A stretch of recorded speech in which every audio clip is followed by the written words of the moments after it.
tenemos un banquete espiritual. Creo yo que este seminario de profecías, porque es un seminario, ojalá que todos hayan traído su Biblia, una hoja para apuntar, una libreta, como buenos estudiantes de la Biblia, me imagino, porque vamos a cubrir las profecías, todas las profecías del libro de Daniel. Vamos a introducirnos muy profundamente, porque el libro de Daniel es una narrativa maravillosa, precisamente que trata con los tiempos finales. Así que es importante poder distinguir entre los tiempos finales y los últimos días. Y cuando nosotros aprendemos eso, le damos la bienvenida ahorita a todos a las redes sociales, a los programas de televisión que están sintonizando estas conferencias acerca de las profecías del libro de Daniel. Muy bien. Es importante ver algunos datos en primer lugar. Escuchen esto. De acuerdo a la Enciclopedia de Profecías Bíblicas de J. Barton Payne, hay 1239 profecías en el Antiguo Testamento. 1239 profecías en el Antiguo Testamento. 578 en el Nuevo Testamento. O sea que la Biblia, la tercera parte de la Biblia, el 30% de la Biblia es de carácter profético. Imaginémonos nada más. Y esta área de las profecías se descuidó a partir del siglo XX para atrás, como no nos podemos imaginar. Pero podríamos preguntarnos por qué todavía en los 50s, 40s del siglo XX o en el siglo XIX no se hablaba tanto del rapto de la iglesia, de la segunda venida de Cristo, del Armagedón, de la Tercera Guerra Mundial, simplemente porque la revelación bíblica es progresiva. ¿Qué quiero decir con esto? Al Espíritu Santo no le conviene revelarnos cosas en el siglo XVII, el siglo XVIII, por ejemplo, del rapto, cuando en los finales del tiempo que hemos alcanzado nosotros en esta generación no los podíamos entender. No podíamos tener una referencia, por ejemplo, en Apocalipsis 11, que se menciona que todo el mundo va a ver en Jerusalén la muerte de los dos testigos. ¿Cómo podría esto ser posible si no se hubieran inventado los satélites de comunicación internacional, que hasta los 70s del siglo pasado se inventaron? ¿Cómo podríamos nosotros entender que vendría un hombre llamado el Anticristo que iba a marcar al mundo entero si las computadoras no se hubieran inventado? Imposible de poder tener una referencia para entender esto. Pero ahora que desde los 70s del siglo pasado la tecnología ha avanzado con una velocidad impresionante, comenzamos ya a poder relacionar, pues ahora con los chips, con la inteligencia artificial, con la genética, ya podemos entender y conectar las profecías y ya cobran sentido común. Ya podemos comprender la mente maravillosa de Dios y la impresionante inspiración sobrenatural de las Sagradas Escrituras a la luz de los inventos de la tecnología y el conocimiento del siglo XXI.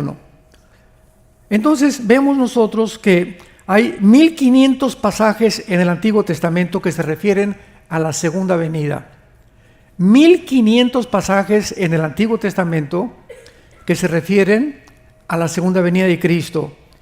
Y uno de cada 25 versículos en el Nuevo Testamento se refieren también a la segunda venida de Jesucristo. Cada vez que la Biblia menciona la primera venida, menciona 8 veces la segunda venida. Jesús menciona su venida 21 veces. Él mismo, Jesús, menciona 21 veces que Él vendría por segunda vez. Y lo que es más interesante de todo esto es que en el Antiguo Testamento no aparece el arrebatamiento de la iglesia. Porque dice Pablo en 1 Corintios 15, 53 al 54, que a Él se le reveló el misterio que habría una generación de seres humanos que íbamos a desaparecer, que no íbamos a morir, no íbamos a gustar lo que es la muerte. Nada más a Pablo. Y cuando Pablo habla de los misterios, significa verdades que en el Antiguo Testamento no estaban. Aparece el arrebatamiento de Enoc, Génesis 5, el arrebatamiento de Elías. También vemos que el apóstol Pablo se fue al tercer cielo, el apóstol Juan se fue al cielo y vio todo el Apocalipsis, pero la doctrina de un arrebatamiento no existía hasta el Nuevo Testamento por el apóstol Pablo. Entonces vemos de qué forma, mientras nos vamos acercando más y más al final, ahora que hemos llegado a la inteligencia artificial, ya no tenemos duda de que somos nosotros la última generación. Ya no se puede llegar a un nivel más elevado que al que hemos llevado en tecnología. Ahora, habiendo dicho esto, vamos al libro de Daniel inmediatamente y vamos a demostrar, antes de entrar a las profecías, que todas las profecías de Daniel se refieren a los tiempos finales, no a los últimos días. Vamos a ver la diferencia después de esto, porque hay personas que he oído que dicen, la semana 70 de Daniel ya se cumplió, o las profecías de Daniel ya se cumplieron, las del Apocalipsis también ya se cumplieron, pero cuando nosotros cuidadosamente recurrimos a la etimología de las palabras. ¿Qué significa esto? La etimología es la rama de la ciencia que determina el origen o las raíces de las palabras. Entonces, cuando vemos en el original hebreo, lo que vamos a ver rápidamente a continuación, no tenemos ninguna duda, porque en el original hebreo estas palabras están referidas a los últimos tiempos. Así que cualquiera que diga o que invente, no es que estas profecías ya se cumplieron, es porque no conoce la terminología original en el hebreo para determinar que está completamente equivocado. Veamos rápidamente Daniel 2, versículo 28. Todos los versículos que voy a mencionar nos van a servir de plataforma para confirmar, para determinar, para probar que las profecías son para los últimos tiempos. Daniel 2:28.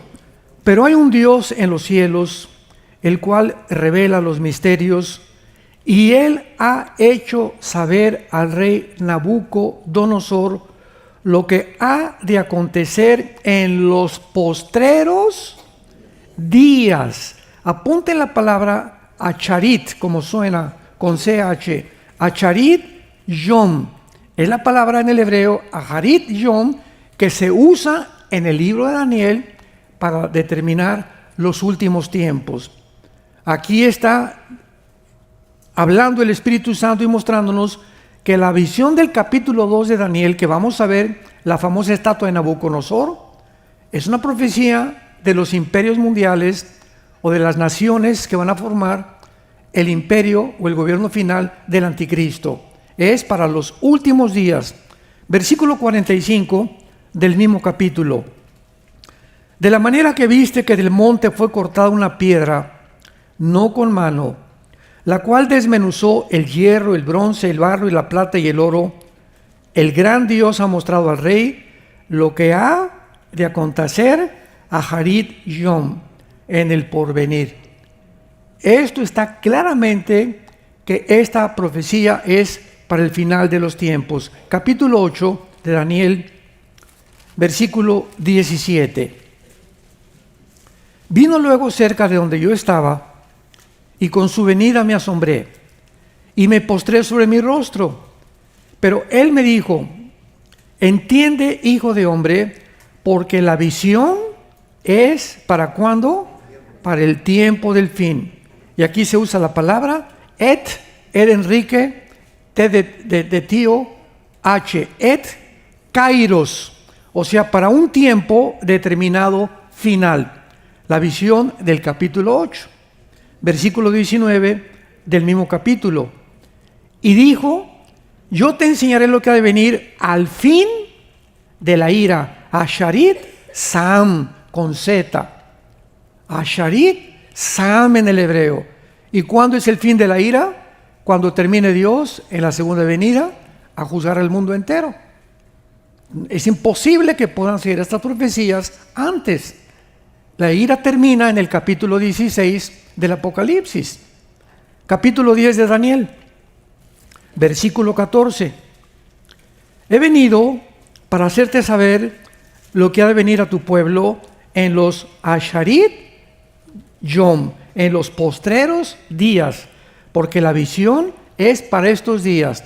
Esta visión que vamos a ver en el capítulo 10, vuelve otra vez el Espíritu Santo a confirmarnos que es para los últimos tiempos. Capítulo 11 de Daniel, versículo 36.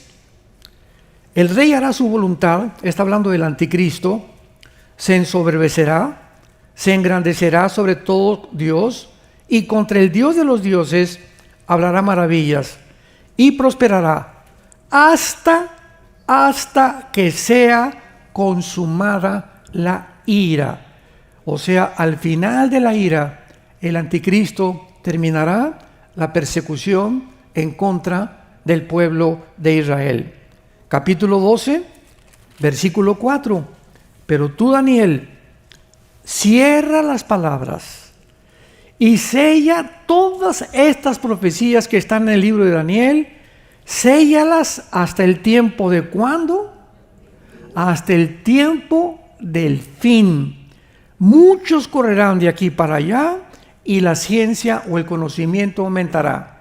Finalmente el ángel Gabriel le dice a Daniel, Daniel, todo esto que a través de los ángeles, a través del Espíritu Santo te ha sido revelado, es para el tiempo del fin. O sea, hace 2600 años que se escribió Daniel, y le dice el ángel, van a pasar 2600 años y solo la generación que somos nosotros, lo vamos a demostrar, van a entender estas profecías. Y una de las características principales de que ya es el tiempo del fin es que el conocimiento aumentará.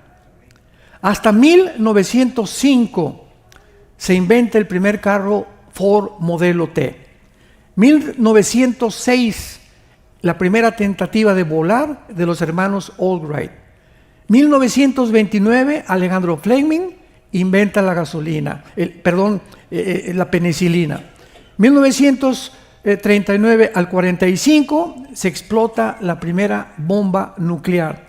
Se descubre la fisión nuclear bombardeando el átomo 235. 1957, el primer plataforma espacial. 1969, el hombre llega a la luna. 1970, 80, se inventa el primer celular. ¿Se acuerdan que era como un tabique de este tamaño? El primer celular. Se inventan los satélites de comunicación, donde todos los eventos se pueden ver. Y entramos al siglo XXI, el chip, la computadora, la inteligencia artificial, la genética, el transhumanismo, la inmortalidad a través de la tecnología moderna, etcétera, etcétera. Y estamos ahora casi con la idea de poder llegar a poder meter chips en el cerebro controlados a través de la nube con diferentes alambres para cambiar la mente del ser humano. Daniel, en los últimos tiempos, el conocimiento aumentará. No han pasado en 6,000 años lo que en menos de 50 años, a partir del siglo XX y del siglo XXI, se ha descubierto. Y finalmente el versículo 9 del capítulo 12, él respondió, anda Daniel. Otra vez le dice, estas palabras están cerradas y selladas hasta el tiempo del fin. 2 veces el ángel le repite lo mismo. Muy bien. Habiendo pues demostrado que estas profecías son para los tiempos finales, ahora qué importante es que entendamos la diferencia de la terminología. Los últimos días son los de la iglesia, los tiempos finales son los de Israel. Vamos a explicar. Los últimos días comenzaron a partir de la venida de Cristo hasta el arrebatamiento de la iglesia. O sea, los últimos días para la iglesia terminan con el arrebatamiento de la iglesia. Pero los últimos tiempos o son las semanas 70 de Daniel, o los últimos 7 años de la tribulación, son los últimos tiempos para Jerusalén y la nación de Israel, única y exclusivamente. Porque ahí es cuando Jesucristo regresa en su segunda venida e Israel se convierte y se vuelve al Mesías. Veamos en el libro de los Hechos rápidamente.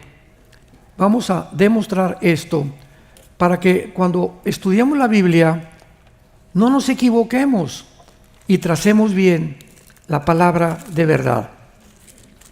Vean ustedes estas verdades en el capítulo 2 de los Hechos, versículo 16 al 20 de los libros de los Hechos.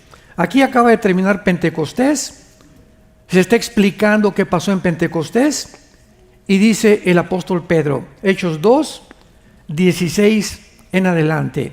Mas esto lo dicho por el profeta Joel, que en los postreros días, o sea, los últimos días, en los últimos días, estaba profetizado, derramaré de mi espíritu sobre toda carne, vuestros hijos y vuestras hijas profetizarán, vuestros jóvenes verán visiones, vuestros ancianos soñarán sueños, y de cierto, sobre mis siervos y sobre mis siervas en aquellos días, derramaré mi espíritu y profetizarán. Aquí nos detenemos. Hasta este momento está hablando precisamente del evento que acababa de suceder. Pentecostés, la venida del Espíritu Santo. Porque en el Antiguo Testamento el Espíritu Santo nunca entró sobre una persona para regenerarla, para que naciera de nuevo, ni para morar dentro de ella. En el Antiguo Testamento venía el Espíritu Santo sobre Sansón. Sansón, no crean que era como Rambo, así, fortachón, no. Era un hombre como tú y como yo. Pero bajo el poder del Espíritu Santo, cobraba Sansón fuerzas sobrenaturales, al grado que podía abrirle la quijada a un león, y con una costilla mató a más de quién sabe cuántos decenas de filisteos.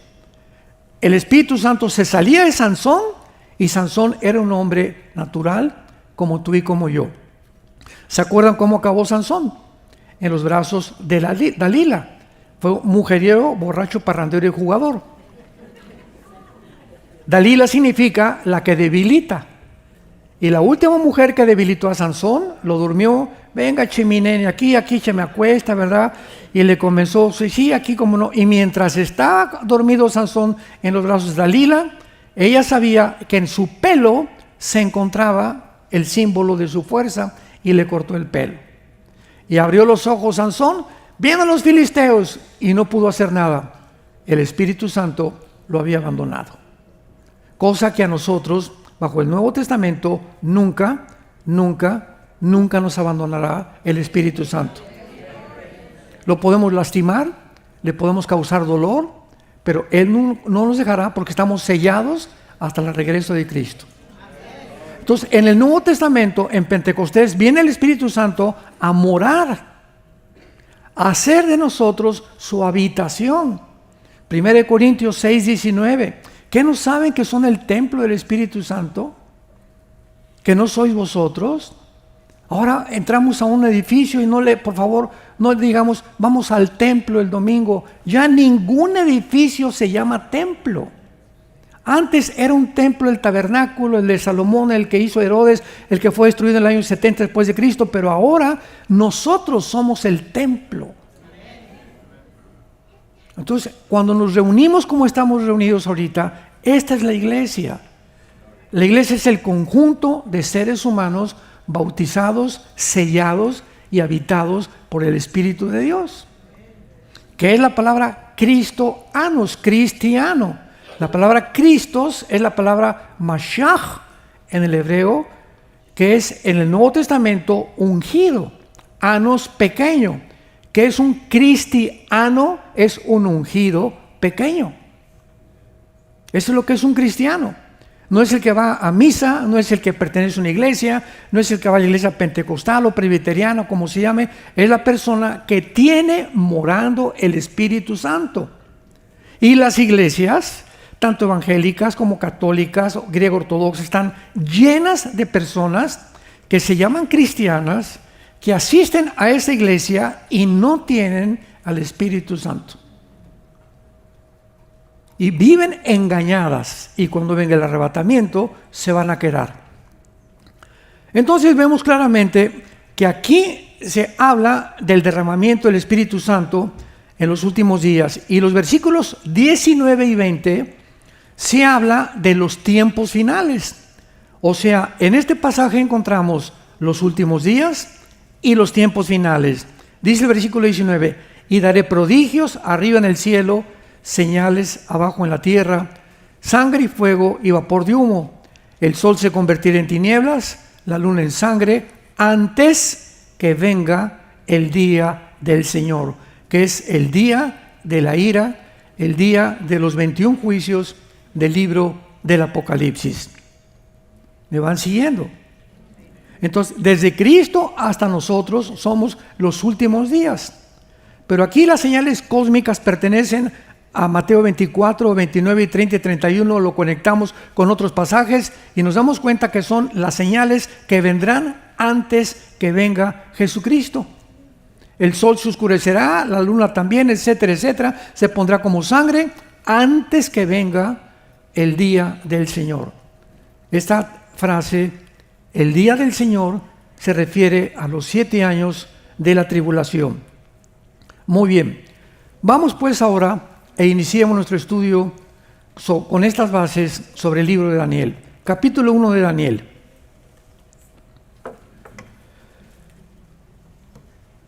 Y dice: en el tercer año del reinado de Joacim, capítulo 1 de Daniel, rey de Judá, vino Nabucodonosor, rey de Babilonia, a Jerusalén y la sitió. El Señor entregó en sus manos a Joacim, rey de Judá, y parte de los utensilios de la casa de Dios. Los trajo a la tierra de Sinar. La tierra de Sinar es Babilonia o Irak del siglo moderno, a la casa de su Dios, y colocó los utensilios en la casa del tesoro de su Dios. Daniel es llevado cautivo a Babilonia. Estuvieron 70 años en Babilonia, más de 100,000 judíos, por un castigo de Dios, por una disciplina de Dios. Pero lo que se encuentra, o la enseñanza espiritual detrás de todo lo que vamos a ver, siempre buscamos ya la enseñanza moral y espiritual, es que al llegar a Babilonia, porque es el mismo ataque de Satanás, corre por todas las páginas de la Biblia.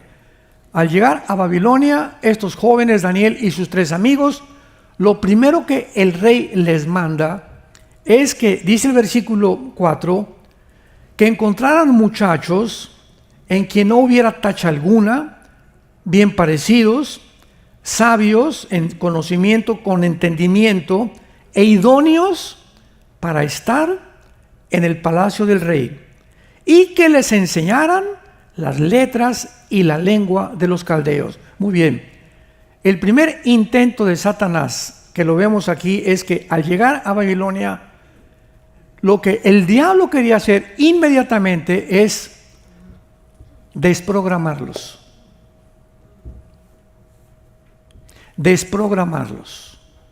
Sacar todo el conocimiento que pudieran tener de su cultura, de la Torá, de las leyes de moral y de ética de Dios, enseñar y meterles el programa satánico del infierno.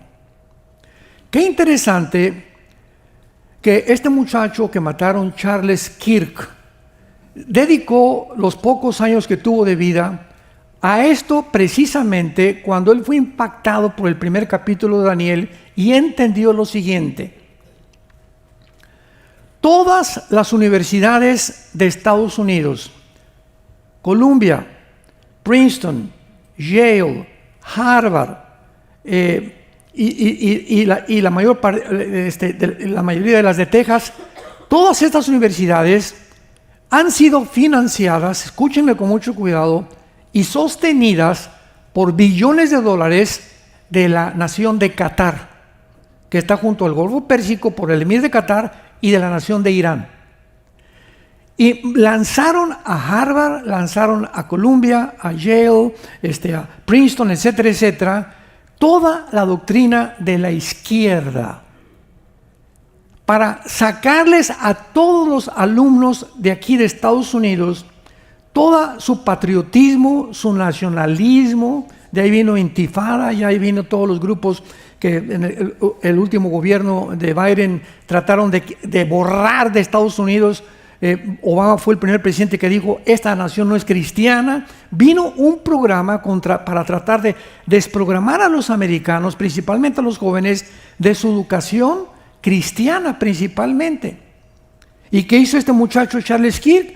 Agarró y se fue a la mayor parte de las universidades a retar a los estudiantes en contra del aborto, en contra de la ideología de género, que el hombre es hombre, que la mujer es mujer, etcétera, etcétera, y retarlos a que le demostraran a él, ¿verdad? Porque siempre decía, pruébenme que estoy equivocado, de que realmente era mucho más coherente, más racional, creer que el aborto tiene que ser algo contra de Dios, que no puede haber tal cosa como un niño de 5 años enseñarle a masturbarse, la ideología de género, y enseñarles que pueden cambiarse de sexo los niños menores de 12 años de edad, porque estaba llenando todas las universidades. Yo recuerdo, nuestra hija Salem le dieron una beca en la Universidad de Harvard para un mayor.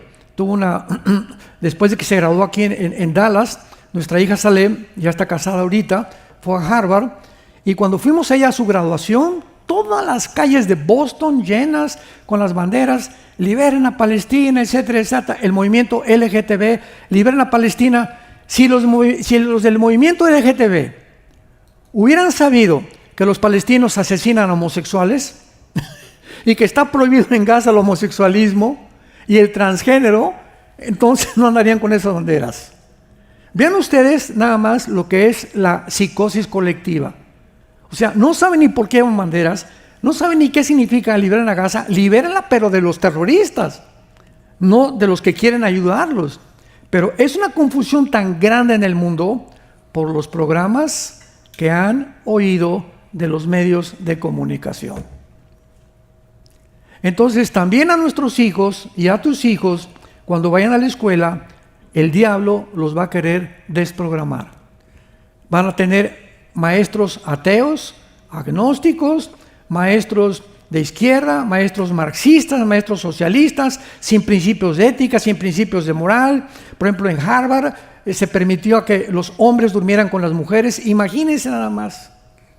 Y habían llegado también a tentar que pudieran usar los mismos baños las mujeres que los hombres. O sea, una degradación total. Eso fue lo que enfrentó Daniel.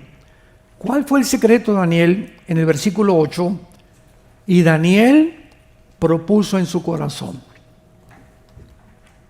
Si no nos proponemos en nuestro corazón, sobre todo los jóvenes que me escuchan, si tú no te propones ser santo en toda tu manera de vivir, antes de entrar a la high school o a la universidad, Padre, yo te pido en el nombre de Jesús, te prometo, Señor, que con tu ayuda voy a tratar de resistir e ir en contra, no me importa de qué, pero yo quiero hasta el final serte fiel a ti.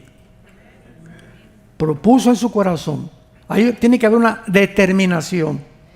Yo propongo ir a mi oficina a trabajar y no verle las piernas a esa secretaria que las tiene arriba de la falda, arriba de las rodillas. Yo quiero y me propongo, si aparece algo en la televisión, cambiarle el canal inmediatamente. No quiero ver pornografía. Yo me propongo en mi corazón que si estoy con amigos y comienzan a contar chistes groseros de mujeres, con permiso, yo me salgo. Me van a gritar, religioso, cristiano, ay nana, pareces nena, que me digan lo que quieran. Pero mi temor es a Dios, no a ellos. Tiene que llegar al lugar, y ha llegado en la cristiandad, que tenemos que tener una determinación de no contaminarnos. No solamente de esta manera, mientras estés jugando al cristiano, y venir el domingo a la iglesia, y por acá, y jugar y capotear, ¿verdad? Y ¿podrá el hombre jugar con una papa caliente sin que sus manos se quemen?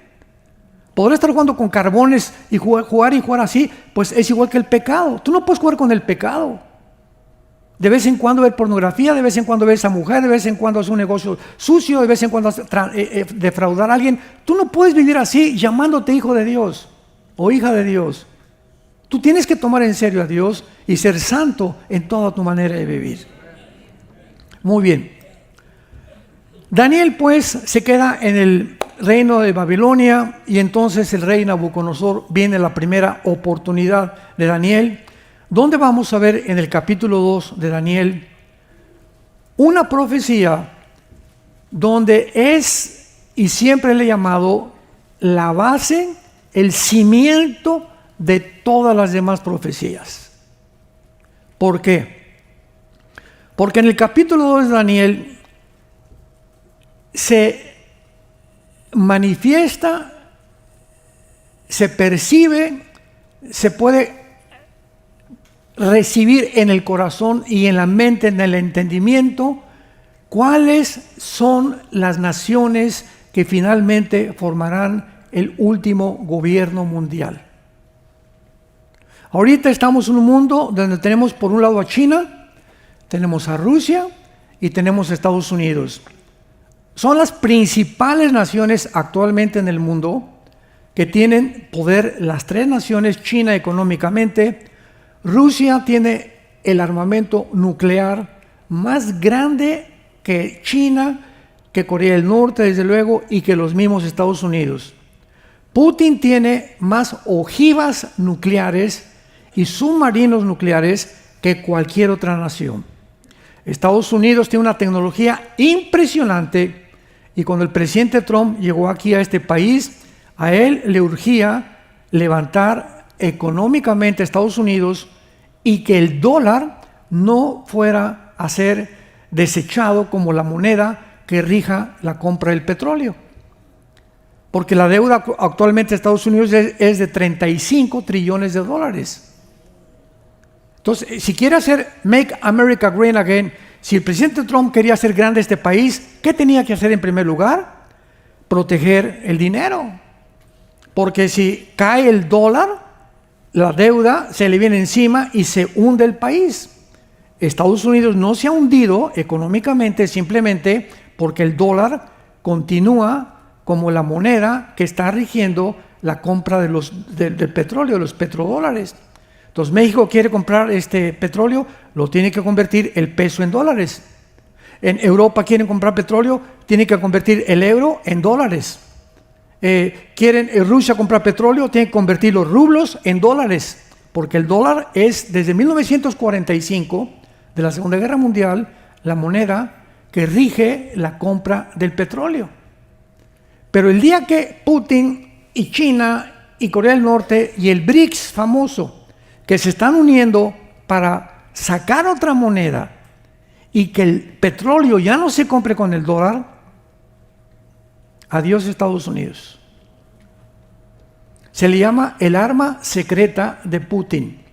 A Putin no le interesa tanto mandar un misil a Washington ni a China. Simplemente con debilitar el dólar, Estados Unidos no tiene manera de defenderse. Entonces, ¿qué hizo el presidente Trump?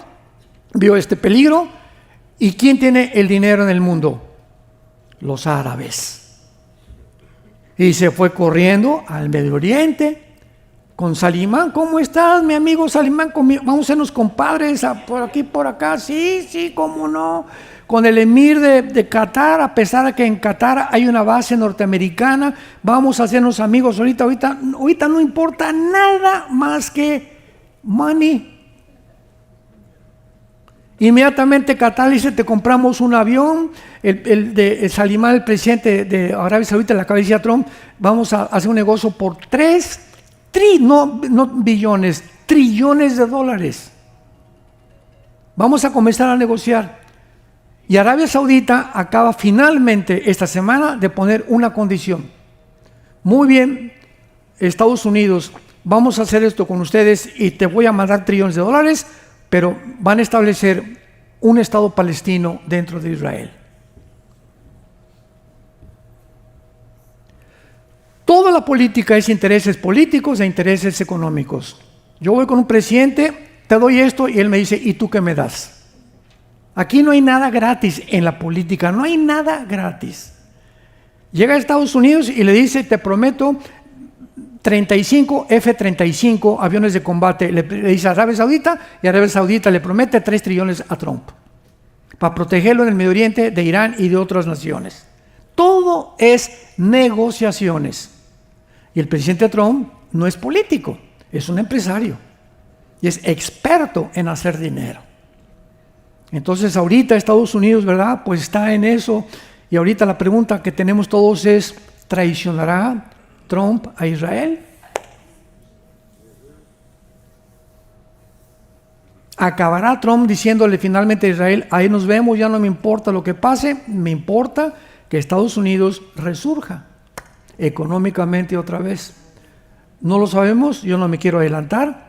Mi opinión personal es que así va a pasar, porque así lo dice la Biblia.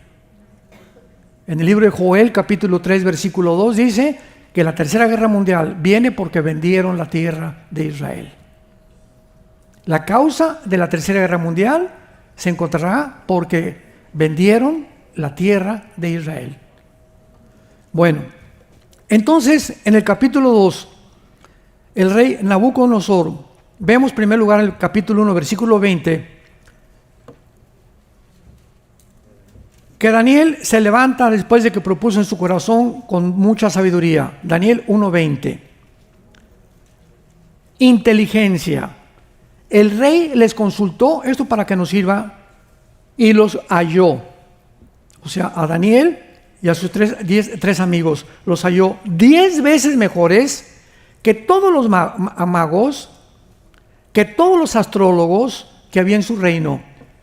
Todos los imperios desde Egipto, Asiria, Babilonia, Medo-Persa, Grecia y Roma, todos los grandes imperios, y actualmente en el siglo XXI, el 80% de los presidentes de las naciones en el mundo tienen brujos para consultar,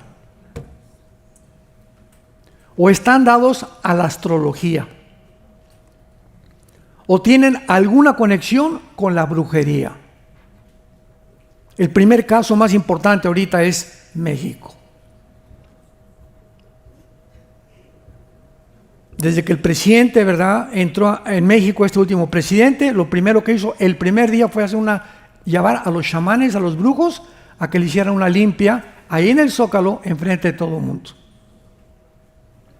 O sea, México entregado a los poderes ocultos de la brujería.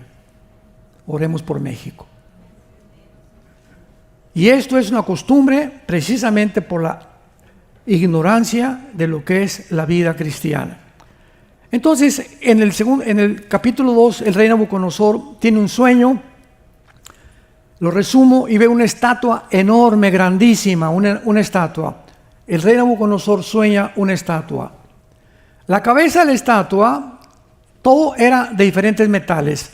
La cabeza era de oro, el pecho y los brazos eran de plata, el vientre de bronce, las 2 piernas de hierro, y los pies y los dedos de los pies ya eran una mezcla de hierro con barro.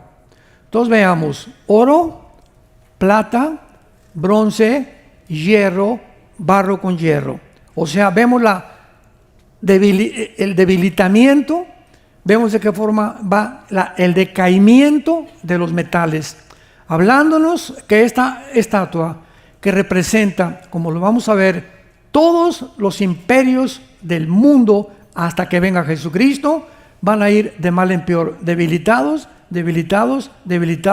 hasta que lleguen a el grado de mezclar el barro con el hierro. O sea, va a haber una confusión impresionante en los últimos tiempos que estamos viviendo. Y si ahorita hay una palabra que se puede usar para determinar el tiempo que vivimos, es la confusión. Nada más métete a las redes sociales y vas a acabar en el psiquiátrico.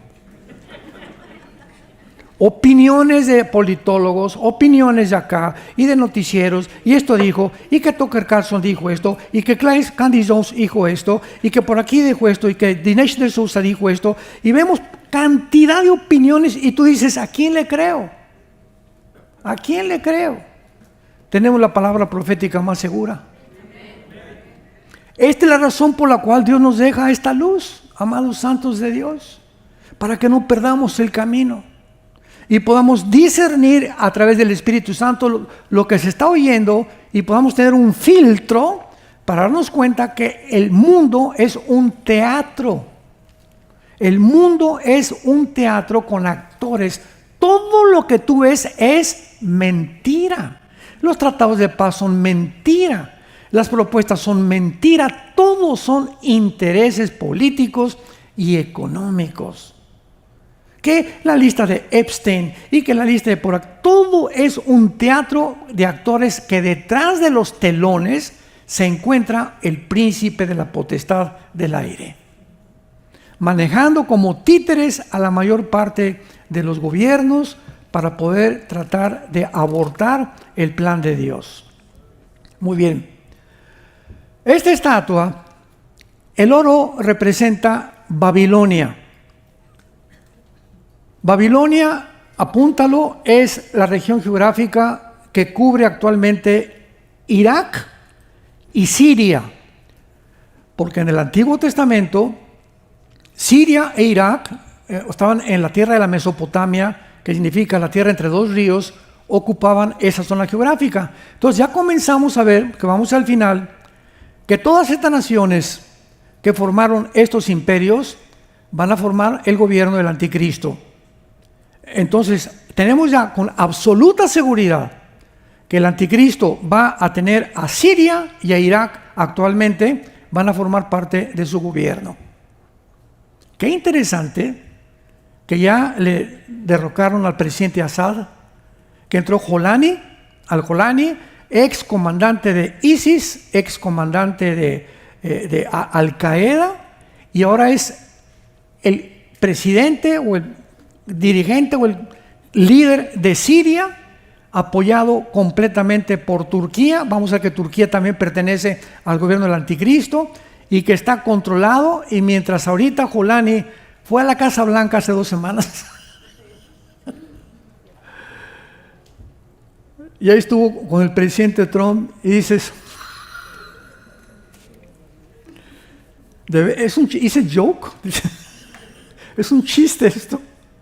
¿Cómo es posible, verdad, que un excomandante calificado como líder terrorista, clasificado como uno de los dirigentes del ataque del 7 de octubre, estén abrazados él y el presidente? Entonces, tenemos tantas cositas que se están moviendo que indican de alguna manera que algo sucio se encuentra detrás. Porque ¿cómo puede también Estados Unidos tener en Qatar una base militar? Cuando Qatar financió el 7 de octubre, la matanza en Israel. O sea, son cosas que dices, o sea, no tienen sentido. O sea, ¿qué está pasando?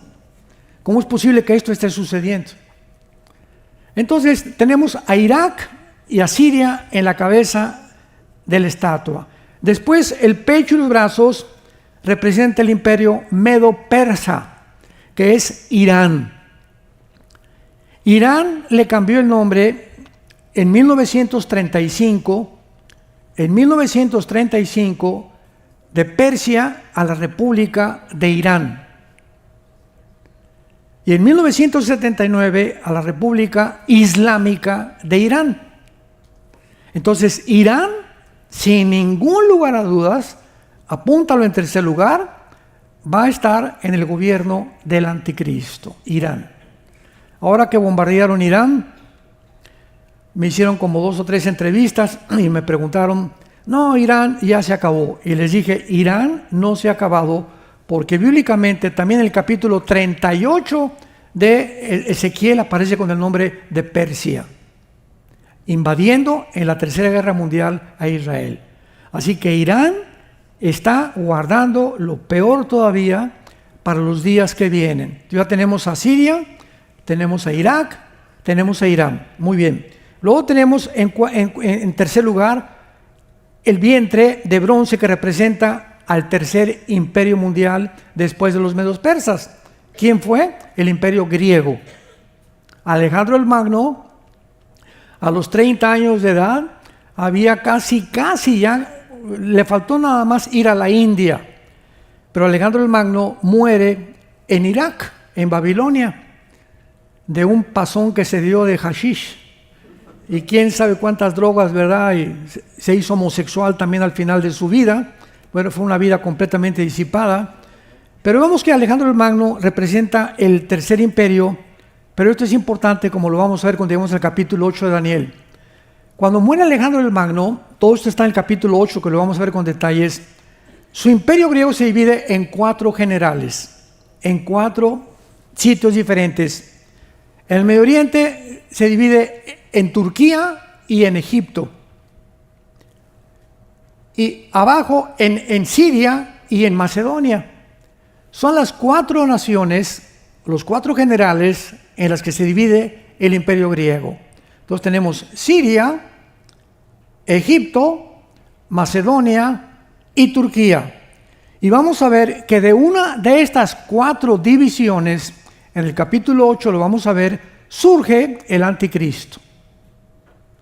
El anticristo surge o de Egipto, o de Siria, o de Turquía, o de Macedonia, de acuerdo a la Biblia. Y así va el libro de Daniel, reduciéndonos, hasta que lleguemos a la consumación del capítulo 12. Y las piernas de la estatua representan al imperio romano, que conquistó a los griegos. Los romanos absorbieron la cultura helénica, y Roma occidental duró 500 años aproximadamente. 500 años. Pero Roma oriental se extendió hasta Turquía, o lo que es Estambul, o lo que era antiguamente Constantinopla.